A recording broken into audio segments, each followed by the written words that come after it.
Am I prepared for retirement? Well, according to research and science, we got to trust the science, about half of Americans are not.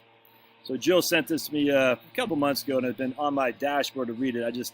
So I looked at the headline, am I prepared for retirement? And then, the bad news, almost half are not prepared. I said, that's not good. And Market Watch, it's Alicia Munnell. Oh, Alicia Munnell, the head person of the Center for Retirement Research over at Boston College. And we'll look at their main publication, the Squared Away blog.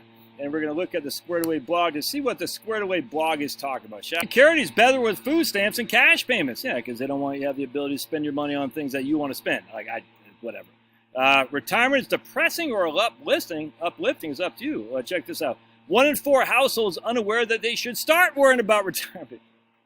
Lifelong disadvantages limit older black homeowners. We scroll down here. We see right here, expanded child credit tax help black families. Oh, my goodness.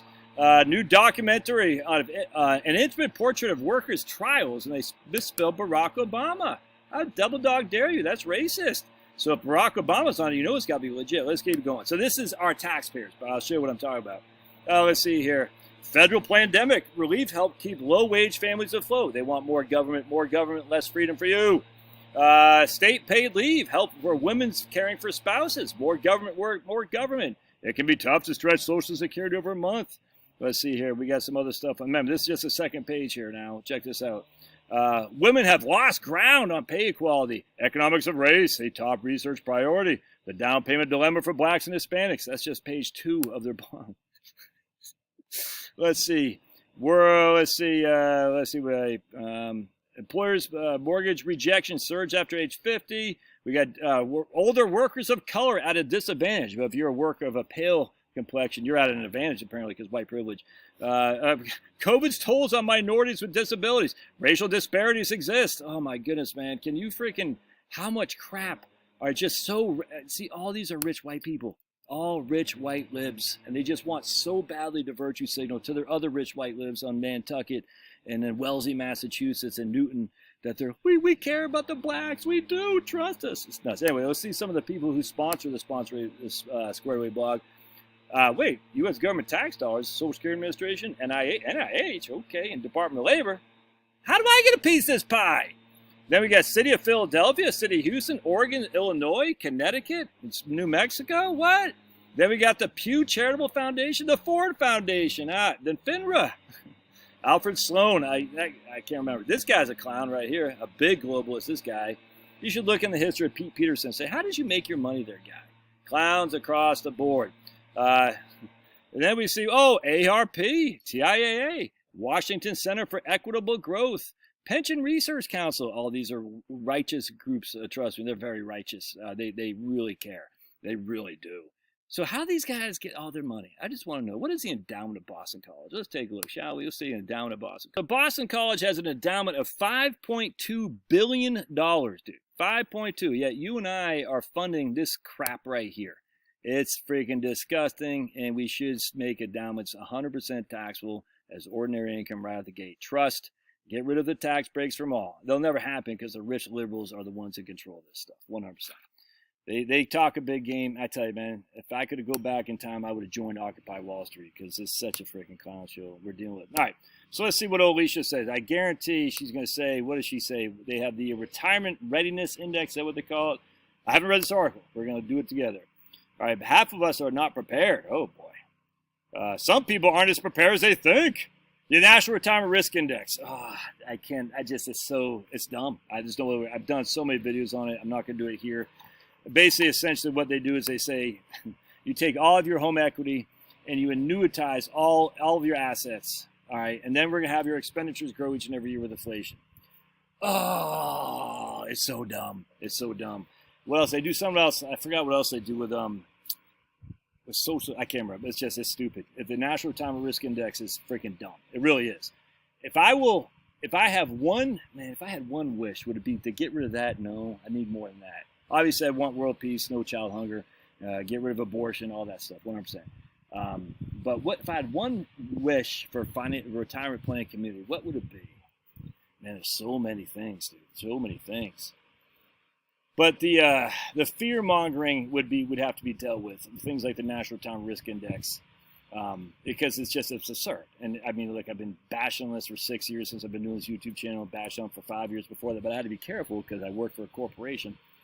I had to button them up, you know what I'm saying? I button them up, buttercup. Let's see. The survey Consumer Finances, which is used to construct the National Retirement Risk Index, asks each household to rate the adequacy of its anticipated retirement income. The question response is a scale of 1 to 5. All right. Thus, any household that answers 1 or 2 is at risk. But we compare each household's self-assessed risk with the household's estimated at risk from them, Boston College. And again, they want more tax dollars. So they got scared the living bejesus out of people. There ain't no money.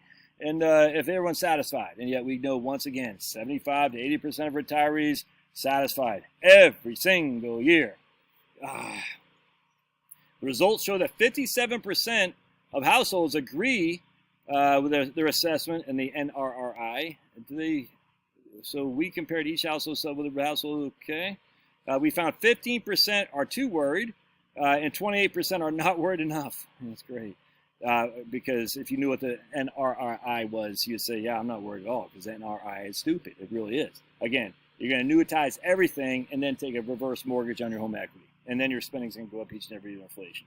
Just read the documents, my friends, or just watch me. I'll do it for you because I like it. The question is, why do households get it wrong? Because your survey's stupid. I'm sorry. Results by income show that high-income households are the most likely to be not worried enough. High-income households are the most likely not to be worried enough. I think they actually base it on their replacement ratio. I can't remember off the top of my head how they do it, but hey, look at that guy. There he is. Hey, Finney. There he is. See him coming around. He loves being outside. He literally should be in the jungle. He's a lion dog. Whereas low-income households are most likely to be too worried. Wait a second. Am I reading that right, Alicia Munnell? High-income households, look at my jump, are too worried and are not worried enough, and low-income are too worried. But you guys are the ones always focusing on the low-income, said, oh my goodness, you're going to be eating ramen noodles. And remember, transfer payments aren't considered income, just FYI. Transfer payments, Section 8 housing, Medicaid, AFDC, any kind of transfer payment of welfare is not considered an income. It doesn't flow to your 1040, just FYI. Let's see what we got here. They're over the confidence that rich people may lead them to underestimate possible risks. I think, what do they say about long-term care? I can't remember. Therefore, it's not surprising that households with higher debt-to-asset ratios, relatively low asset balances in 401ks, but only one saver are more likely to be not worried enough. Okay? Unlike overly optimistic households, those who are too worried are not aware of how much money they'll have in retirement and perhaps have less optimism in the asset markers. Whatever, that's stupid. The key message is nearly 3/5 of households have a good gut sense of their financial situation. All right, that's just dumb, dude. So let's see what we got. I used Chat GPT to find work in retirement. Here's how I did it. All right, it's cool. Only one comment. The article is a bit confusing. Not sure how NRRI itself is. Can I comment on this? Let's take a look. Let's see if my comments. This the article is a bit confusing. It says Joe Gusto. Not sure how the NRII and self-assessed risks are derived, since they both seem to be asking the household to make an assessment instead of having the NRI be based on objective measures. Okay. People like this do a lot of studying around the question how to get people to set aside more for retirement income, but propose like the more obvious is to get employers to pay a fair wage. Median income has not changed at all. Yeah, it has. Median income has absolutely changed a lot. Yeah, yes, it has. Well, the top 10% are getting more and more wealthy. Oh, it's actually the top 0.1%. The profits of the top were made on the backside. Okay, well, that's just stupid. So I said, if you read the actual NRI documentation, you realize how silly it is. They have you annuitize everything when you retire and take reverse mortgage too, among many other deficiencies. Replacement ratio is another that jumps out at me. Spending increasing each year with inflation, another. Any evidence of that at all? Nope, none. And yet the financial industry touts it as if it's sacrosanct. Ultimately, if you look at the funding sources of the CRR, is all left-wing groups who want more and more tax dollars. How do they get that? By scaring everyone that they can't retire. Yet survey after survey after survey show the vast majority of retirees are satisfied with retirement. So we'll see if that article my thing stays on there. What does Schwab say? Okay, yeah. Where's she? Okay, I don't care about that. Anyway, if only half the people could retire, then how come survey after survey shows the vast majority of retirees are satisfied? All right. If you like these videos and they help you out, you want to buy me a cup of coffee, it's in the doobie-doop. And don't forget to subscribe to my email list. I'll see you guys. Love your thoughts.